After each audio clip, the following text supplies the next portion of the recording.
Bonjour les enfants. Donc on a aujourd'hui une deuxième leçon de révision de la production écrite. Donc du module 3 ayant pour titre Accepter les autres.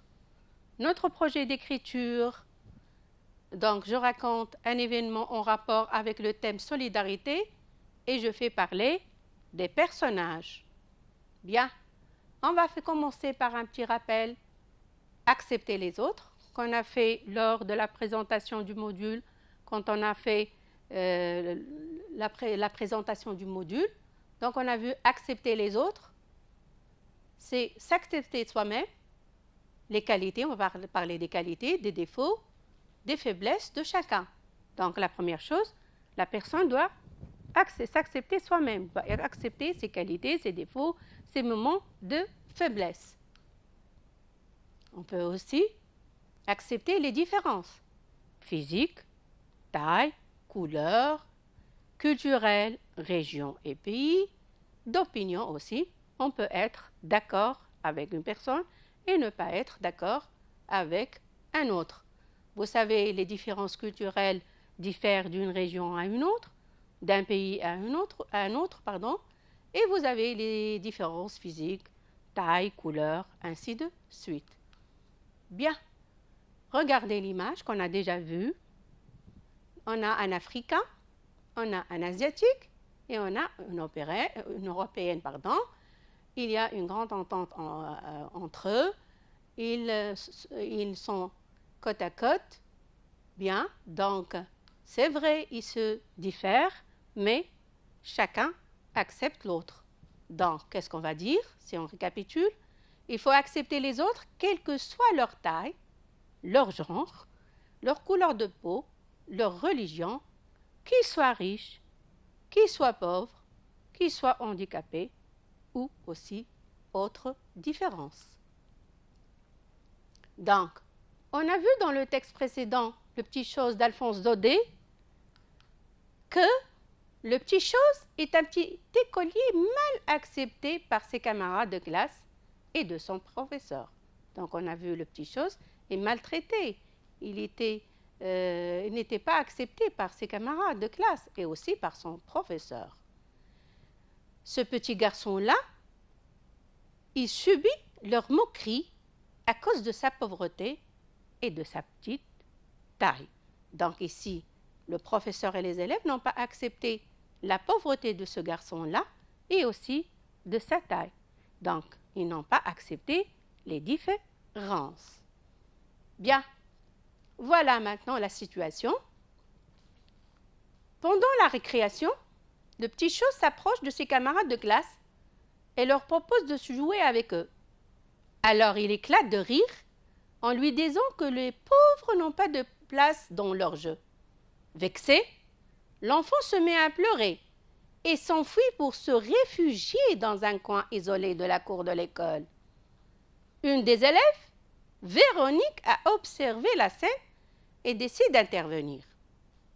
Rédige le récit de cette scène en 7 phrases et rapporte le dialogue qui s'est déroulé entre Véronique et ses camarades de classe. Très bien. Maintenant, on va imaginer une suite en produisant un récit dans lequel on va insérer un dialogue. Et voilà la situation de production. Je la répète encore une fois. Pendant la récréation, le petit chose s'approche de ses camarades de classe et leur propose de jouer avec eux. Alors, il éclate de rire en lui disant que les parents n'ont pas de place dans leur jeu. Vexé, l'enfant se met à pleurer et s'enfuit pour se réfugier dans un coin isolé de la cour de l'école. Une des élèves, Véronique, a observé la scène et décide d'intervenir. Rédige le récit de cette scène en 7 phrases et rapporte le dialogue qui s'est déroulé entre Véronique et ses camarades de classe. La situation, on a encadré la situation, mes chers élèves. Donc, pendant la récréation, le petit chose s'approche de ses camarades de classe et leur propose de jouer avec eux. Alors, il éclate de rire en lui disant que les pauvres n'ont pas de place dans leur jeu. Vexé, l'enfant se met à pleurer et s'enfuit pour se réfugier dans un coin isolé de la cour de l'école. Une des élèves, Véronique, a observé la scène et décide d'intervenir. Mes chers élèves, maintenant on a encadré la consigne. Rédige le récit de cette scène en 7 phrases et rapporte le dialogue qui s'est déroulé entre Véronique et ses camarades de classe. Très bien. On va maintenant, mes chers élèves, encadrer les mots-clés. On commence. Pendant la récréation, le petit chose s'approche de ses camarades. Donc, je vais encadrer. Le petit chose s'approche de ses camarades. Donc, vous avez 2 classes et leur propose de jouer avec eux. J'encadre, jouer avec eux. Alors, il éclate de rire. J'encadre, éclate de rire, en lui disant que les pauvres n'ont pas de place dans leur jeu. Les pauvres n'ont pas de place. Vexé, l'enfant se met à pleurer et s'enfuit pour se réfugier dans un coin isolé de la cour de l'école. Donc, il est isolé dans un coin. Une des élèves, Véronique, a observé la scène et décide d'intervenir. Donc, les mots-clés ici qu'on a encadrés, on a le petit chose s'approche de ses camarades, jouer avec eux, éclat de rire, les pauvres n'ont pas de place, vexé, l'enfant se met à pleurer, s'enfuit pour se réfugier, vous avez aussi le mot coin et finalement décide d'intervenir. Donc, ces mots-clés forment les grandes idées de notre texte à produire. Maintenant, on va passer à la consigne. Rédige le récit. Voilà. Donc, on a un récit. On va produire un récit de cette scène en 7 phrases. Voilà. Donc, 7 phrases au moins. Et rapporte le dialogue qui s'est déroulé entre Véronique et ses camarades de classe. Vous avez ici dialogue. Vous avez 2 mots-clés, récit et dialogue. Très bien, vous savez très bien. Maintenant, voilà. Donc, on va maintenant désigner les interlocuteurs de notre dialogue. On a Véronique et ses camarades. Donc, si je récapitule, donc, on va produire un texte narratif où on doit intégrer un passage dialogué. Le dialogue va être entre Véronique et ses camarades de classe. On revient maintenant, mes chers élèves. On va d'abord analyser la situation et planifier les différentes tâches à réaliser pour répondre à cette consigne. Ça veut dire on va faire le plan. Bien. La première question, quel est le type de texte à produire? On a déjà vu dans la consigne, on a récit, on a dialogue. Donc, qu'est-ce qu'on va produire les enfants? Un récit intégrant des répliques, ou on peut dire aussi un récit intégrant un passage dialogué. La question suivante, de quoi on va parler et de qui on va parler? Très bien. Donc, de quoi on va parler? Du comportement méchant des camarades de classe envers Petit Chose, de l'isolement de Petit Chose, il s'isole dans un coin de la cour, de l'intervention de Véronique, ici, dans de qui on va parler? On va parler du Petit Chose. Qu'est-ce que je vais intégrer, mes chers élèves? Je vais intégrer un dialogue entre Véronique et ses camarades de classe. Donc, n'oubliez pas, on va rapporter les paroles de Véronique, les paroles de ses camarades, sous forme de réplique, sous forme de dialogue. Bien. Voilà la maquette ou la silhouette à produire. Donc, pour réaliser la tâche et produire le récit intégrant des répliques, nous devons respecter le début de l'histoire. Voilà la maquette. Le début de l'histoire, on a 3 parties. Le début de l'histoire. Le dialogue, on doit l'insérer dans la suite ou la partie intermédiaire. Et on a une fin, sans oublier de mettre l'alinéa. Un autre petit rappel, pour réaliser la tâche et produire le récit intégrant les répliques, nous devons respecter les critères de réussite. Ça veut dire pour écrire un texte, le texte demandé, on doit respecter les critères suivants. Je présente le ou les personnages, le lieu ou les lieux et le moment. Ça, on le sait très bien, c'est pour le début de l'histoire. Je respecte l'ordre des événements. J'organise les 3 parties de mon texte, ça veut dire le début, la suite et la fin. J'évite les répétitions en utilisant les mots de remplace, comme on a vu, le petit chose, c'est un garçon, un élève, un écolier, ainsi de suite. J'évite les contradictions et j'intègre un dialogue dans mon récit. Très bien, mes chers élèves. On va ajouter maintenant les critères de l'insertion du dialogue, puisqu'on va intégrer dans la suite un dialogue. Quand je fais parler des personnages, je mets 2 points et je vais à la ligne. J'ouvre les guillemets pour commencer le dialogue. Je vais à la ligne pour chaque nouvelle réplique et je mets un tiret. J'indique la personne qui parle à l'aide d'un verbe introducteur de parole, comme dire, répondre, demander, expliquer, ajouter, ainsi de suite. Je ferme les guillemets pour terminer le dialogue. Voilà. Écrire un dialogue, si on récapitule. Commencer et finir le dialogue par des guillemets. Aller à la ligne et mettre un tiret chaque fois qu'une personne parle. Ça veut dire quand on change d'interlocuteur, je reviens à la ligne et je mets un tiret. Utiliser des verbes introducteurs comme il murmura, il crie, il annonça, il déclare, il ordonne, ainsi de suite. Très bien. Vous avez ici un champ lexical. Donc, pour réaliser la tâche et produire le récit intégrant des répliques, nous avons besoin d'enrichir notre production par le vocabulaire et lexique approprié à cette situation, qu'on l'a commencé lors de la première séance, quand on a présenté le module, et tout le long du module. Et n'oubliez pas, mes chers élèves, d'utiliser votre cahier de production et votre carnet de mots. Bien, ce corpus-là est riche. On trouve des noms, des adjectifs, des verbes, des adverbes, des slogans, des mots de localisation et des verbes introducteurs de parole. Je commence par les noms. La taille, les différences, les ressemblances, la tolérance, les traditions, un pauvre, une aide, un soutien.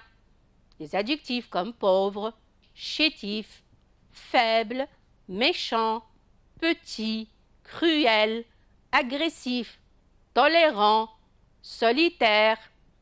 Se moquer. Ici, on va passer au verbe.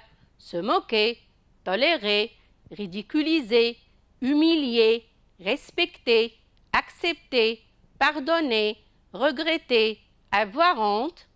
Des adverbes comme doucement, rapidement, péniblement, fortement. Ce sont des adverbes qui se terminent par ment. Mes chers élèves, vous pouvez mettre l'adjectif au féminin et on ajoute ment comme heureuse, heureusement. Donc, vous avez des mots de localisation en haut, en bas, à droite, à gauche, à côté d'eux, loin d'eux. Des verbes introducteurs comme répliquer, demander, ajouter, affirmer, dire, expliquer, ainsi de suite. Et vous avez aussi une colonne pour les slogans. On est tous différents, mais égaux. Comme on dit, on se ressemble, mais on est différents. On se ressemble parce qu'on est tous des êtres humains, mais on diffère de couleurs, on diffère de traditions, de coutumes, d'habits, ainsi de suite, mais égaux, puisqu'on est tous des êtres humains. Il faut s'accepter. Très bien. Pourquoi tant de mépris, tant de cruauté? Je peux dire encore, la vie est notre seule richesse. Encore, on peut dire aussi, accepter la différence. C'est accepter qu'un jour, nous-mêmes, on sera différents de ce que nous sommes aujourd'hui. Très bien, mes chers élèves. Maintenant, on va voir ce qu'on peut écrire dans le début Donc, vous voyez le verse ici, c'est l'alinéa. On va annoncer les personnages, le moment et le début de l'événement ou du récit, ou aussi de l'histoire. Vous savez très bien, dans le début, on doit mentionner les personnages, le moment, le temps et le début de l'événement. Pour la suite, donc, qu'est-ce qu'on va voir? On va développer les idées, les grandes idées. Donc, je commence par l'idée numéro 1. Le petit chose veut jouer avec ses camarades. Deuxièmement, réaction de ses camarades. Comment les camarades n'ont pas accepté que le petit chose joue avec eux. Leur moquerie. Je peux parler aussi des propos méchants. Comment ils veulent le vexer aussi. Et on peut ajouter d'autres idées. 3. La réaction du petit chose. Il ne réagit pas. Il se sent humilié. Il se met à pleurer. Il a le cœur brisé. Il s'enfuit. Il se cache loin des yeux moqueurs de ses camarades. Il s'isole dans un coin. Intervention, c'est la 4e idée. L'intervention de Véronique, la fille qui a observé la scène. On va insérer le dialogue. On n'oublie pas les tirets, les guillemets, les verbes introducteurs de parole. Très bien. Petit 1, l'un des garçons, ici on va commencer le dialogue. L'un des garçons justifie les réactions de ses camarades en disant « On n'accepte pas les pauvres. Il est mal habillé. Il ne sait pas jouer. Il a l'air bête. Il pue. On ne l'aime pas. Il ne nous ressemble pas. Il est différent. » Ainsi de suite. Deuxièmement, on va parler des arguments de Véronique pour convaincre ses camarades et les pousser à changer de comportement vis-à-vis du petit chose. On ne doit pas humilier les gens à cause de leur pauvreté. C'est un bon élève. Il est poli. Il a bon cœur. Il est gentil. Il n'a rien fait de mal. Il est serviable. Ainsi de suite. On peut ajouter aussi d'autres qualités à ce petit garçon. Pour la fin, les élèves avouent leur erreur, donc ils s'excusent, ils demandent pardon, ils s'excusent auprès de leurs camarades et l'invitent à se joindre à eux. On peut dire aussi, ils décident de faire une collecte, de ramasser de l'argent afin de lui offrir un cartable en cuir jaune et des livres neufs. On peut aussi insérer un slogan ou un proverbe sur l'acceptation et le respect des autres. Ça y est, notre leçon a pris fin. Merci de votre attention et bonne chance pour les examens.